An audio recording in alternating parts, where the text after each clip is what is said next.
Vazio existencial é uma expressão que define muito bem quase todo mundo que vive hoje em dia, né? Isso aqui foi o que o Matheus Tenório me mandou nos comentários.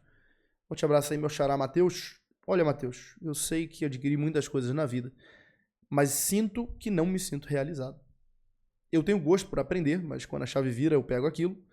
Mas isso demora muito, ou eu desisto antes do tempo, talvez. Eu quero tentar o Enem, mesmo fazendo faculdade numa federal, porque eu transferi para essa faculdade e não passei por mérito meu.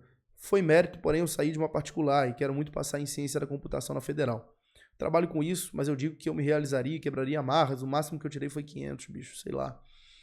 Eu te entendo, Matheusão. Eu te entendo, sinceramente. Já passei por isso também. E a primeira coisa que a gente precisa entender diante dessa sensação de vazio é diante dessa sensação assim de que, cara, não tá tendo sentido aqui nessas coisas que eu tô fazendo, a minha vida não tá, parece que não tá tendo muita lógica. É que não é uma sensação enganadora, de fato, talvez a sua vida esteja vazia. A gente precisa ir na raiz das coisas. Como é que eu sei se a minha vida tá vazia ou não? Nisso nos ajuda muito a antiga sabedoria dos gregos. É o seguinte, Sócrates ele falava, né, que uma vida irrefletida não vale a pena ser vivida. O que é uma vida irrefletida? É uma vida na qual não há intenção. É uma vida na qual não há vontade exercida de uma forma consciente. É uma vida na qual você vai vivendo mais ou menos como os bichos. Você só vai, as coisas vão acontecendo a você e você vai reagindo meio que por instinto, meio que por condicionamento, meio que por domesticação. E essa é a maldita vida da maior parte das pessoas que nós conhecemos hoje em dia. Dos 7 bilhões, 8 bilhões, sei lá quantas pessoas tem no mundo hoje em dia, das bilhões e bilhões de pessoas que tem no mundo hoje em dia, quantas a gente consegue olhar e ver assim, poxa, essa pessoa aqui, ela tem uma vida que de fato foi pensada, ela sabe o que está fazendo. É uma vida consciente, uma vida boa. A maioria não tem isso. A maioria das pessoas hoje em dia está vivendo uma vida animalesca. Só espera recompensas e foge das punições e vive pelos instintos mais baixos. Assim, dentro da mitologia grega, a gente entende o seguinte: você tem lá dois símbolos muito bons, os deuses olímpicos e os titãs. Os deuses olímpicos representam essa dimensão divina do homem. Ou seja, essa dimensão superior que almeja aquilo que é de mais nobre, mais elevado, mais verdadeiro. Aquilo que é bom, belo e justo. E os titãs são aquela dimensão inferior do homem que puxa para baixo, que puxa para aqueles prazeres mais infames, que mais degradam, não degradam por serem sujos em si, mas degradam pelo mau uso. Entende? Transformam você em algo pior do que um bicho sujo. Porque você tem um potencial, digamos assim, é igual você ter um potencial de uma Ferrari. Aí você poderia correr numa estrada, mas aí o cara pega uma Ferrari para fazer carreto, para fazer frete. Pelo amor de Deus, isso não degrada uma Ferrari? Imagina, o cara vai e compra uma Ferrari, compra uma Mercedes linda para fazer frete, fazer carreto, para botar colchão em cima, geladeira. Qualquer um olharia para isso e falaria, cara, isso é um crime que o cara tá fazendo. Pois é, mas ninguém nota que faz a mesma coisa com a própria vida.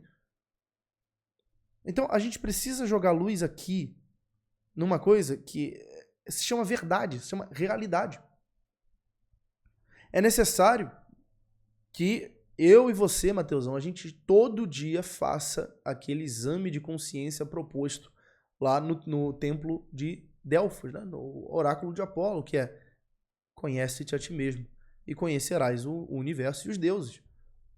Conhece-te a ti mesmo, ou seja, eu tenho que olhar para mim e ser sincero, eu tenho que praticar a arte da confissão. Eu tenho que confessar para mim e para Deus aquilo de podre que há em mim. A minha moleza, a minha preguiça, o bem que eu deixo de fazer.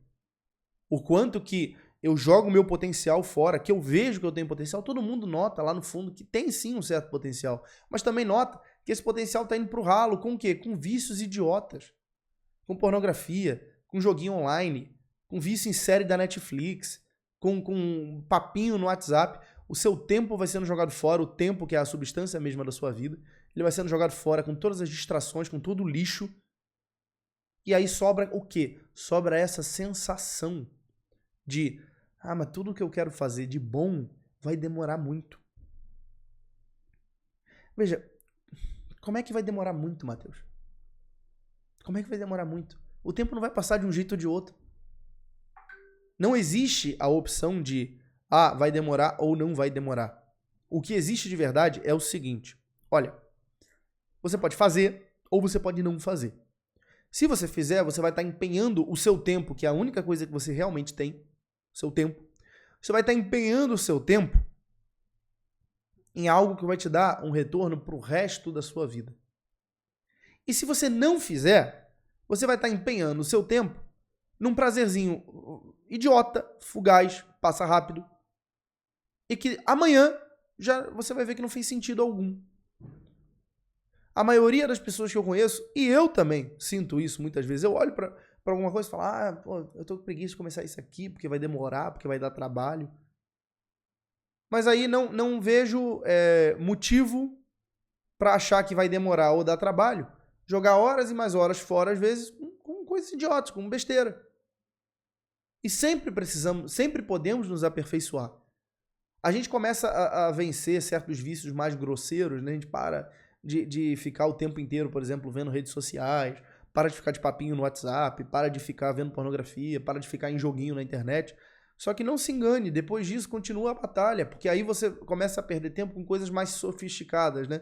Você fica, por exemplo, perdendo tempo procurando minúcias de controvérsias, de assuntos que são puramente teóricos e não fazem diferença nenhuma na sua vida.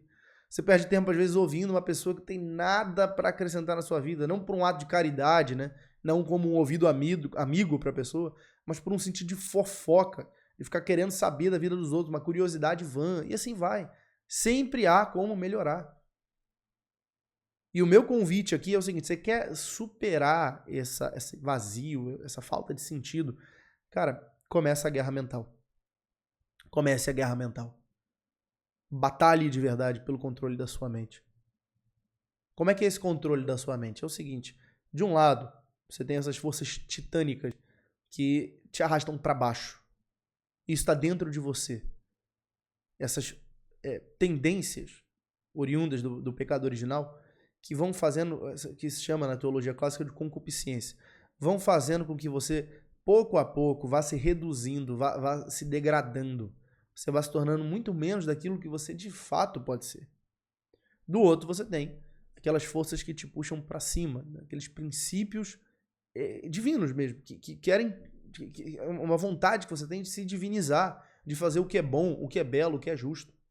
A primeira coisa é você começar a prestar atenção nessa dicotomia que existe em você. Uma dicotomia, de um lado, das coisas que de fato têm substância, e do outro, das coisas que são sombras, que só crescem, na verdade, na ausência de luz. Porque o que é mal não tem essência, não tem substância. O mal é como a escuridão, só existe na ausência da luz. Então, essa falta de sentido, por que você sente ela? Por que parece que tudo é muito difícil, tudo é muito complicado? Porque você não está jogando luz o suficiente aí dentro. Tá entendendo? Se você jogar luz o suficiente, você dissipa imediatamente, no estalar de dedos, a escuridão. É só você apertar o interruptor da sala, que uma sala que estava completamente escura se ilumina. A sombra some. A mesma coisa vale para essa nossa vida interior. E a nossa vida interior é o que define esses resultados exteriores que você está procurando. Você não está errado em procurar esses resultados, você está certo. Você está certo em querer fazer uma faculdade melhor, você está certo em ter sonhos, você está certo em querer construir a sua vida. Mas você precisa matar de uma vez por todas essa tendência baixa, mesquinha, apequenante, de pensar que tudo é muito difícil, que tudo é isso, que tudo é aquilo. Cara, não é. De verdade, não é. Estudar pro Enem não é difícil. É um ato de decisão. Você primeiro limpa o campo, digamos assim. Recentemente, aqui, a gente alugou uma casa, né? No mês passado.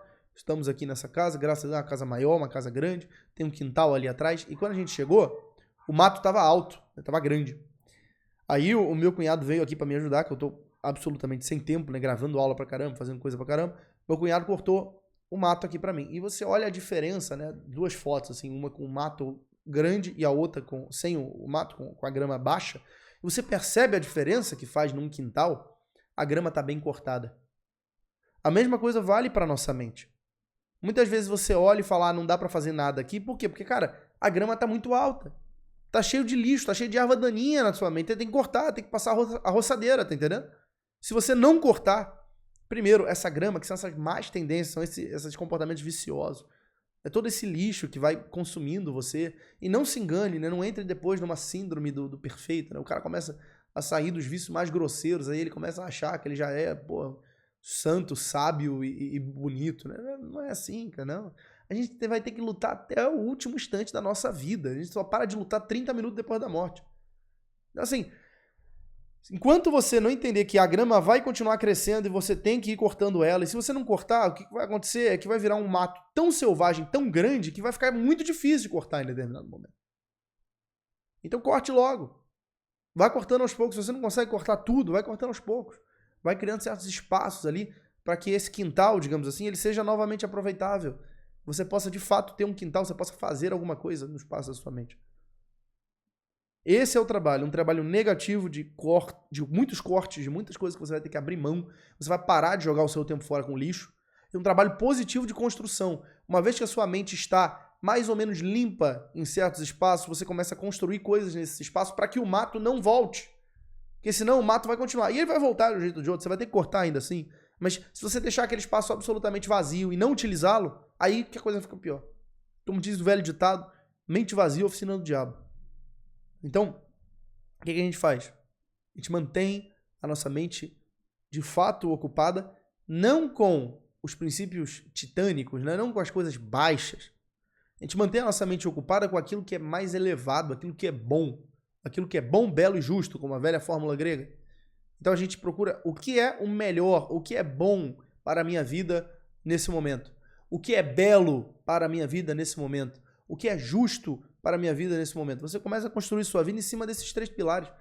Eu tenho a mais absoluta certeza, Mateusão, que você vai, ao começar esse processo, você vai descobrir não só o quanto tempo você já jogou fora, mas o quão melhor a vida pode ser, uma vez que você decida vivê-la de forma refletida, consciente, concentrada, sem ficar se jogando para fora, sem ficar derramando, né, tudo para fora, enfim, sem ser uma sombra daquilo que você de fato pode ser.